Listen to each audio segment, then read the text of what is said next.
DVD.com. Yeah, what it is, people, it's your boy Doggy Diamonds. A lot going on in the world right now, so I had to reach out to somebody who got a lot of insight, who's been around the world, traveled the world through hip-hop, lectures, and just studied abroad. Let them know who I'm on the phone with. Yeah, this is Hakim, Green Channel Live and Direct. Boogie Down Productions all day, every day. You know what it is. Peace, world, peace, world. And I know you from my hood. When you moved from Jersey, you ended up moving to my hood and stuff, but we build a lot about everything and stuff. And you lived around the corner from me, and we used to just be in the hood just kicking it and stuff like that. So, with stuff going on, I know you got a lot of insight on you know, and opinion based on facts on some of the things that's going on. What I want to ask you, the whole LA Clipper, Donald Sterling thing going on. We see the penalty has been handed down. How you feel about the penalty? I think in terms of basketball, you know, I'm an outsider when it comes to that. I'm a fan, you know. From my perspective, I thought that was dope. 2.5 million, which is 2.5 million is chump change, you know, for a dude like him, but that was the league maximum, you know. Okay. And he's banned for life, and the owner is going to force him to give up the team. You know what I mean? Now, so from that perspective, like, I think that was dope. But I think that, you know, the whole issue itself is a much bigger issue than basketball. You know what I mean? So, you know, when it comes to basketball, Adam Silver, NBA, Players Association, the league, I mean, you know, it's business. There's not much they can do in that, you know, and they did as much as they could do, you know, but I think that, you know, as a society, you know, Donald Sterling represents thousands, maybe millions of people who have that perspective about black people and have the power to, you know, enact policy, procedure, dictate the hiring and firing. You know what I mean? Like, we don't really we take it for granted that post-racial America is a mythology. It doesn't exist. Yeah, people say you know it doesn't exist. You know, he just proved to you in 2014 with a so-called black president, you know, because, you know, our people are so, it seemed like that pacified us and made us happy. You know, all the ills of black people were so-called forgotten now because we got a president, so that's the biggest step. But I think what he showed was you still have people who think like it's the 60s, and the 60s wasn't that long ago. You know what I'm saying? Like, it wasn't that long ago. I was born in 69. I came up through the 70s. Like, you know, for young folks out there that might be listening to this, the folks in their 20s or younger, you go like, man, that dude is 45. Dude is old. Like, now when I say life goes by in a flash, dude, like, I'm 45 and it seems like I was 25 just yesterday, dude. Yes. You know what I mean? So it's like, you know, relatively speaking, you know, I'm still a young person.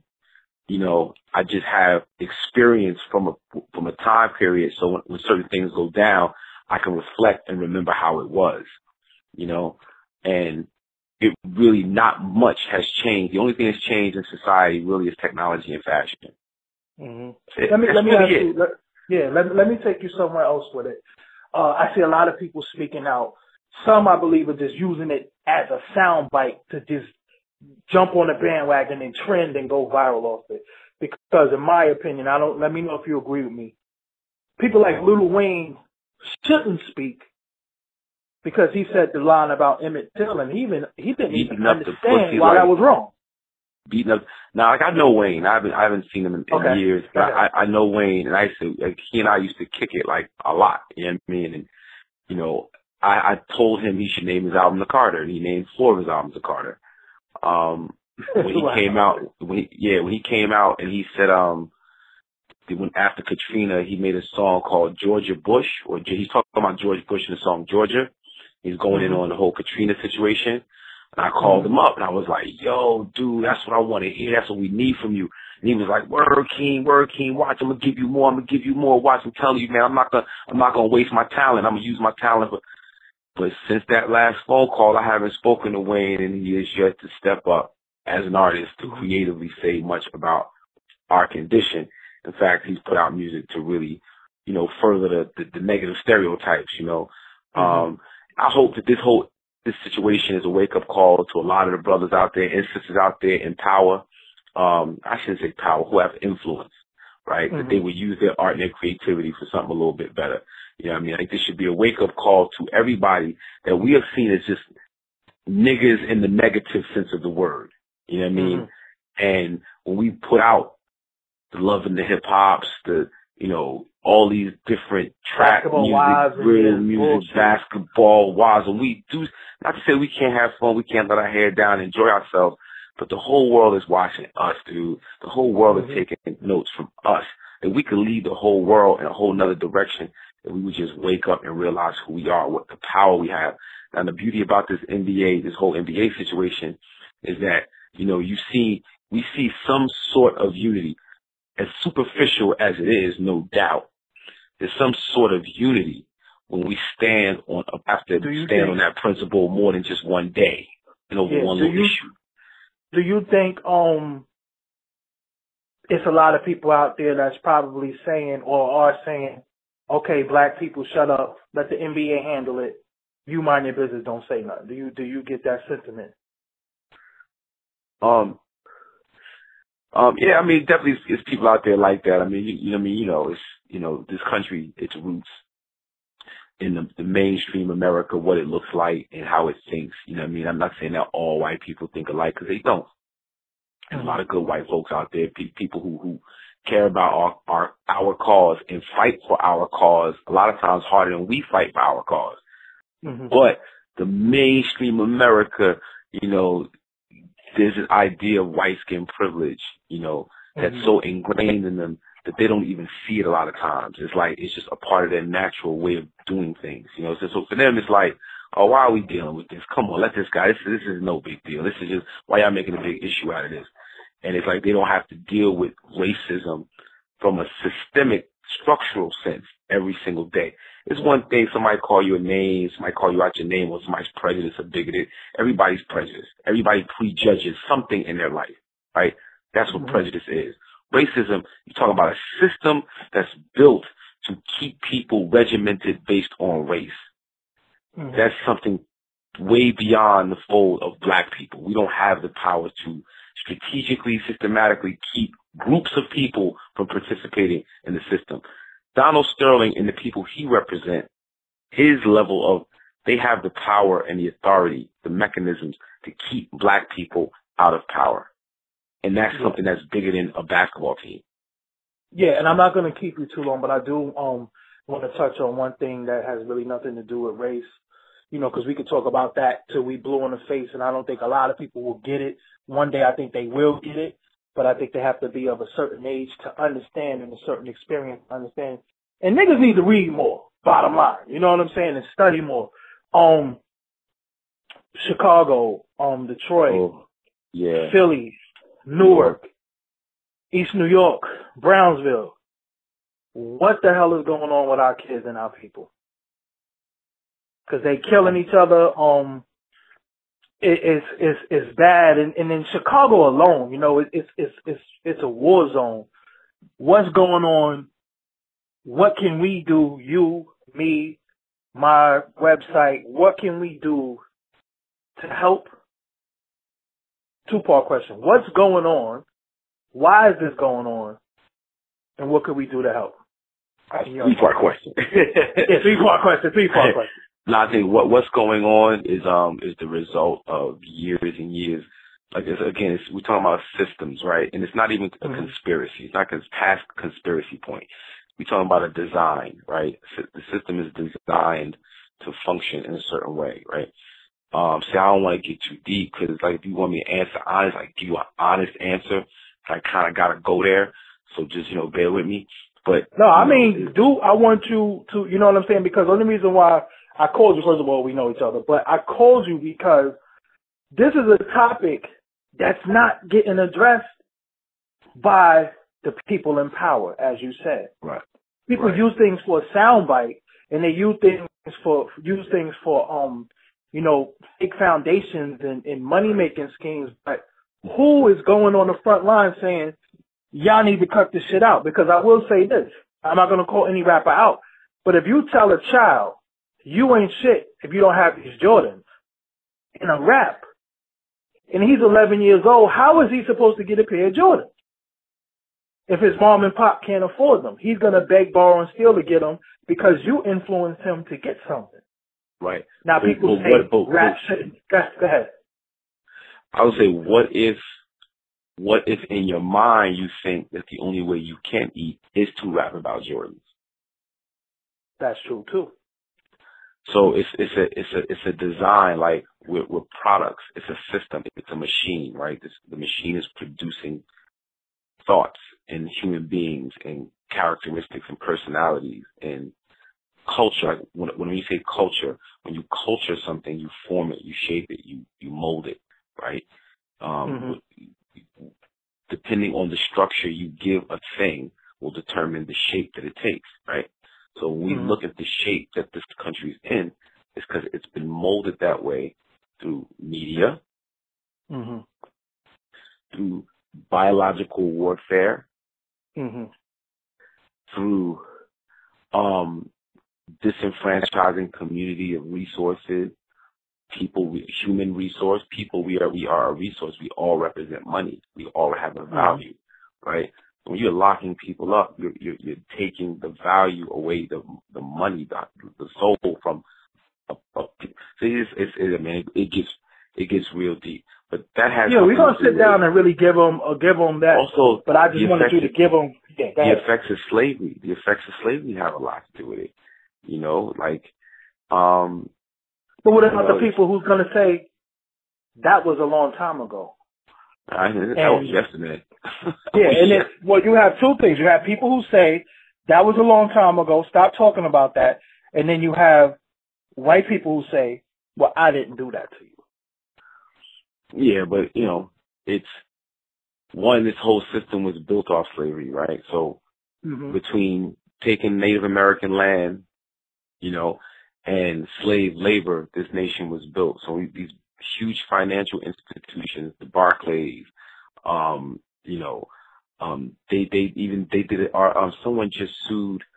There was just a lawsuit that was won for hundreds of millions of dollars because they traced all this slave money back to the insurance companies. Like the insurance companies of today made millions and millions during slavery because owners were insuring their slaves. Wow. Yo, it's crazy. Like the fabric of this nation is built off that. So even when slavery ended, they had to figure out a new slavery, which was the prison industrial complex. Now we're at a point where we're not. So get into that deeper when we get up. But let me because I know. Let's say we building, so this a building just keep building. So Chicago, the inner cities, the murders, what can we do to curb some of that? I think you said something earlier. It was really important, and that's read. We need to read more. We need to read more. I'm currently working with the Literacy Coalition out in North New Jersey. We'll do it all from 211 Community Impact, Lords of the Underground Family, Dr. Lauren Wells, Eon. We have a coalition called Reading is for Life, and we do these monthly reading salons, which are sort of like book clubs, but we have a monthly theme. We bring a book pertaining to that theme. Everybody else comes through, and we read. We share readings, and we discuss ideas and talk about the book. And it's therapy in a lot of ways, but it's just pushing literacy. I think that's one strong move that we all do is just help people to read better. So what about the kids that saying, "I'm not reading shit. I'm just trying to get this money and fuck them niggas down the block"? What do you want to say to them? The person who can read is going to have an advantage. So whatever you're doing, if you on the block, whatever you're doing, if you can read, you have an advantage. Do what you do, but the more you can read, the better your game is going to be. So it would benefit you to pick up a book.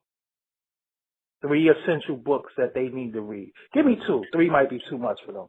Give me 2 I'll start with 1. I'll give them 1 and then you'll give them 2.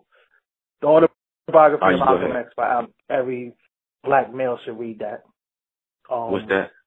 The Autobiography of Malcolm X by Alex Haley. Oh, that's number one. Number one. Changed my Yeah, life. I think every black male should read that. Yeah, that's for me too. Changed my life, changed my way of thinking, changed my thoughts. Give me another two that they should come with behind those. The Conspiracy to Destroy the Black Boys, volumes 1, 2, and 3. And I would say Conspirators Hierarchy Committee of 300 by Dr. John Coleman. Wow. And they could get these online, Amazon. Yeah, they can get them online, Amazon, definitely. I think Dr. Jawanza Kunjufu wrote Conspiracy to Destroy the Black Boy. And you can probably just Google him, Dr. Jawanza Kunjufu. You can Google him, and he probably has a site. You can get the books direct from him, I believe. In this audio, I'm going to put the books up. I'll find the book covers and put it in there so they can actually visualize, see it, and then I'll give them the information where to get these books from. Yeah, man. Yeah. So, I ain't going to take up too much of your time. We definitely going to have a sit down. You know, you about to go on the road. You know what I'm saying? You're still actively an activist, actively a rapper, actively active out in the entertainment world. And then, you know, also talking to the kids and stuff like that. But, I'm just at a point where it's like, damn, like, I think we got to start saving ourselves, man, because waiting for somebody else to come save us, they not coming, man. Yeah, it's not they not exactly. It's fine. They're not coming. Man, we gotta be there for each other because they are not coming. That's for real. And when they do come, it might not be all good. No, it's not, because like I try to tell a lot of these young dudes that I was really out there in the street doing everything they did, everything, and then some. But when I started finding homies under sheets and dudes getting 37 to life and, you know, dudes dying at 15, that's not for me. You know what I'm saying? There's no future in that. You know what I'm saying? So, you know, a lot of people are not, you know, I sell dope off the iPhone, and, you know, I got boatloads of coke and all that shit, and they're lying to them, and the kids are believing it. Yeah. You know, who's worse? Before we go, one last question. Who's worse? The person that pays the person to send a bad message, or the person that sends the message? Who's worse to you? For example, is the record company wrong for financing it, or is the person wrong for being financed to spread out people poison and is of the people one of our people? Who's wrong to you? I think they're equally wrong. They both participate. Mm-hmm. You know, they both participate. You can't say one is more. It's like it's the chicken or the egg. It's like the drug market. Like who's wrong, the fiend or the dealer? Do you think? Well, they're both. You know, believe it or not, the fiend and the dealer are equal in the sense of the fiend can't exist without the dealer, and the dealer can't exist without the fiend. You know, it's funny because when I sold drugs, I'm just as bad as the crackhead because I'm up when they're up. You know what I'm saying? I'm trying to supply them just like they're trying to buy from me. Yeah. You know, I don't sleep when I can't sleep because they want to be up and want to get high. You know what I'm saying? You're virtually the same person. You know, and that's people don't think about that. And most of these dudes sell drugs to buy another. You know what I'm saying? You're selling one drug and you buying another. But I ain't gonna hold you up. Thank you for giving me this 20 minutes of your time. We definitely gonna build on. Can I shout something out right fast? Go ahead, do that. You know, I got this new single out called Say That. The video's up on YouTube right now, which I will check that out. Say That, SAYDAT, Hakim Green. Say That. Produced that'll by be Kenny on Parker. Big shout out to Kenny Parker. Oh, yeah. Big shout out to Kenny That'll Parker. be on ForceDVD.com tomorrow. Shout out to Kenny Parker, Almighty BDP crew. Yes, I gotta get Kenny Parker. I know he got some stories, man. I love him. Oh, I love the stories. And you know, shout out to you, man. Like I said, for always being a good dude, always speaking and being active, being organized and mobilized, and you know, really speaking and not being fake with this shit. Because a lot of dudes talk, but they not in that community. And I could say that you're one person that's in the community. I didn't see you. Yeah, but I mean, like I got a platform on media. That's all I could use it for at the same time to try to help, our people. Because like I told my cousin, all of our kids are at risk, whether they act out or not, because they at risk for another kid to harm them. You know what I'm saying? You could be a good kid, but you at risk for somebody who doesn't know any better, who's not taught. So that's what it is. Yo, just shout out for DVD.com and we gone. Yeah, man, this is Hakim Green representing for DVD.com, son. I'm telling you, the realest magazine out there. Y'all need to stay up. This is Hakim Green. Spark Madism. I'm out.